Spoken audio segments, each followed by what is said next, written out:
تستأنسوا وتسلموا على أهلها. Act of adab, where Allah says, "Oh, you believe, لا تدخلوا بيوتا غير بيوتكم." Don't enter houses other than your own houses. حتى تستأنسوا, until you make yourself known. وتسلموا على أهلها, and you say Salaam alaikum to the parents, because before that they didn't do that. They just bust up and down. And some places they do that in America.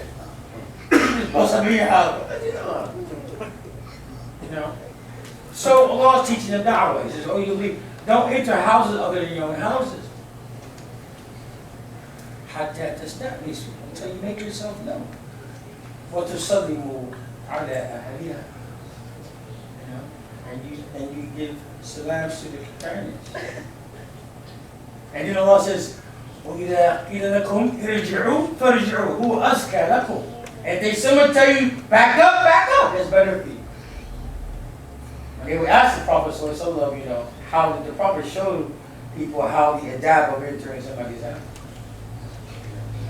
Then he said, إِنَّمَا إِسْتِئْذَانُ مِنْ أَجْلِ another. He says, asking permission to enter, that the reason is because of the another. So the eyes won't fall on anything inside the house. So, you know, when you knock on somebody's door in Islam, the Adam is joining all up in there. You see anything. You don't do that. You knock on their door. Assalamu alaikum. It's not hard enough they can hear. They can hear you. They say come in, you come in. They say sit down, sit down. They say come back, you say come back. If they don't answer, you go to their home, unless you think there's some kind of emergency. And maybe they don't want you to, they don't want you to, they don't want you to visit, right? It all has to do with adab. You know, how we go about dealing with each other. But at first, adab is to have a certain adab of Allah subhanahu. To have some sort of revelation. To have some shame. You have to have shame in your religion. You have to have shame. And it's hard because we live in a world where there's no shame.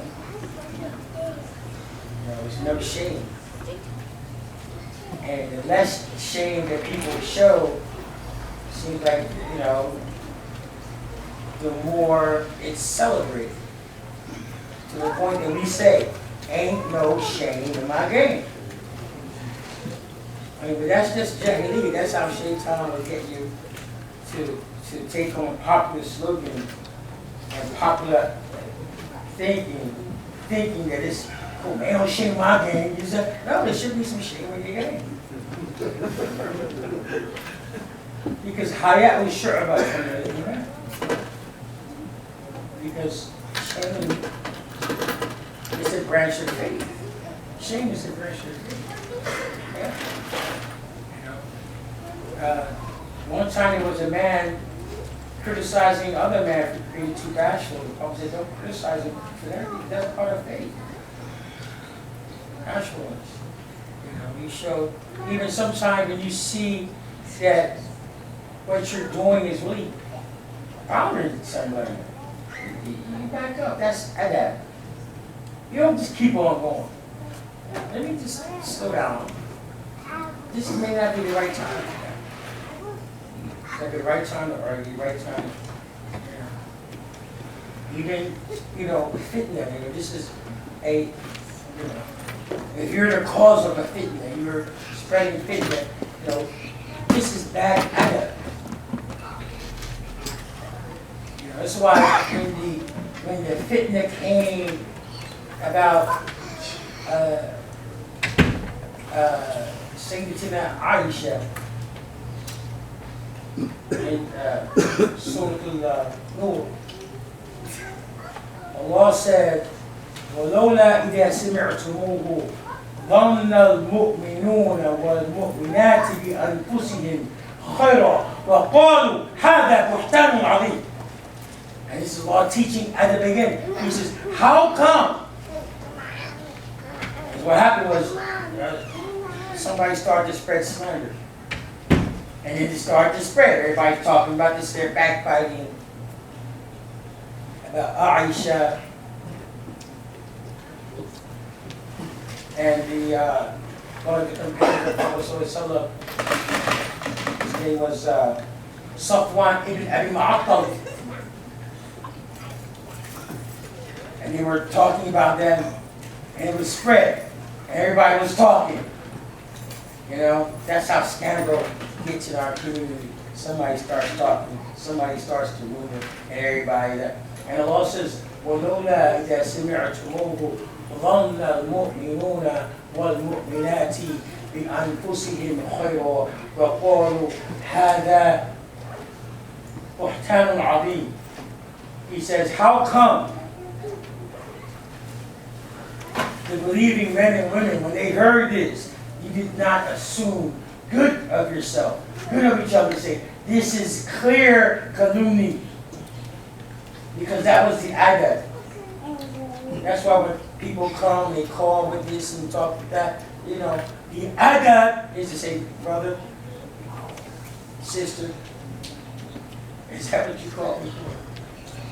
Because if it is, the conversation is over.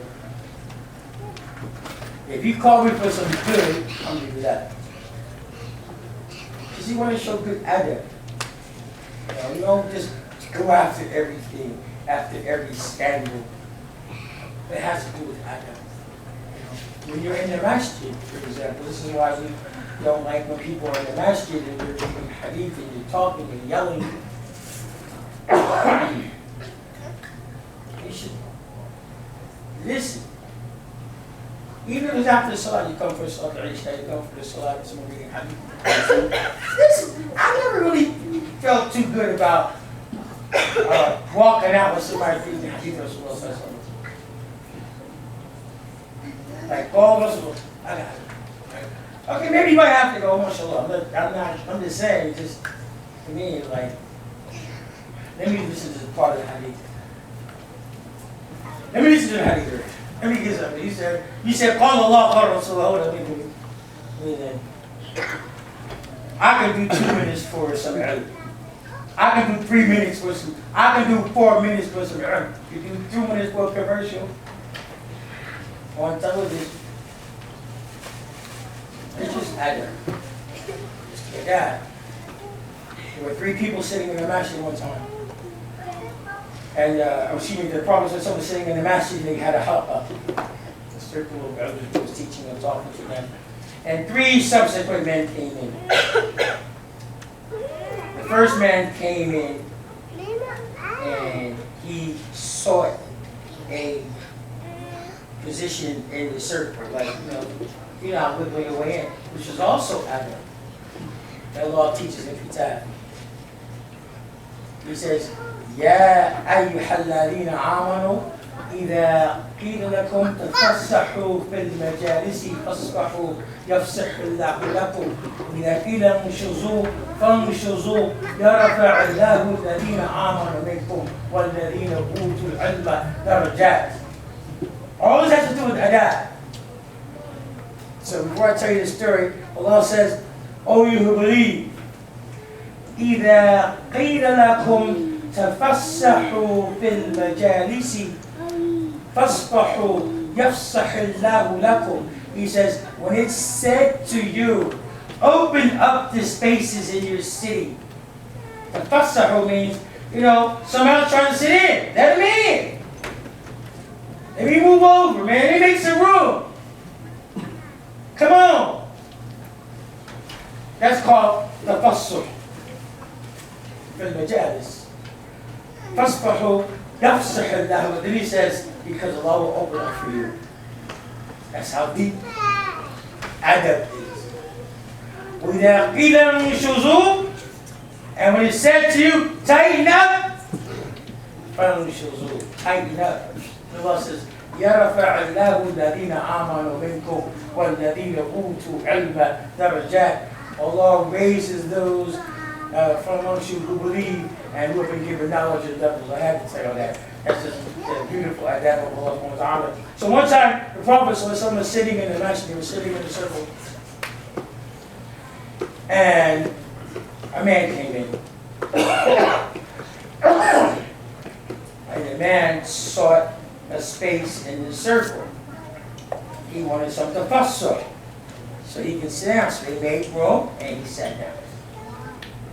And then another man came in after that. He didn't get in the circle. He got right behind the circle. Like, I ain't getting in. I ain't committed. You know, when you get in the circle, you commit.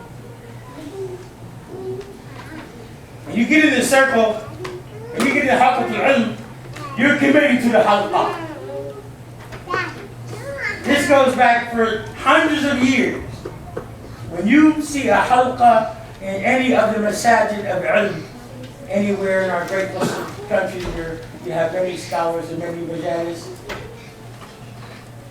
When I was in Sudan, you go to the masjid after, it would be in the Masjid Ibrahim in downtown Omdurman, they always have the daras of tafsir and hadith in this big masjid, and they always have halqa. And if you go down, if you get into halqa, you win the joint, man. Because they'd always be tight. You didn't have to get in. They would have halaqat, but they would recite Quran. If you get in the halqa, man, when it's your turn, you know what he's saying. So the first man got in. The second man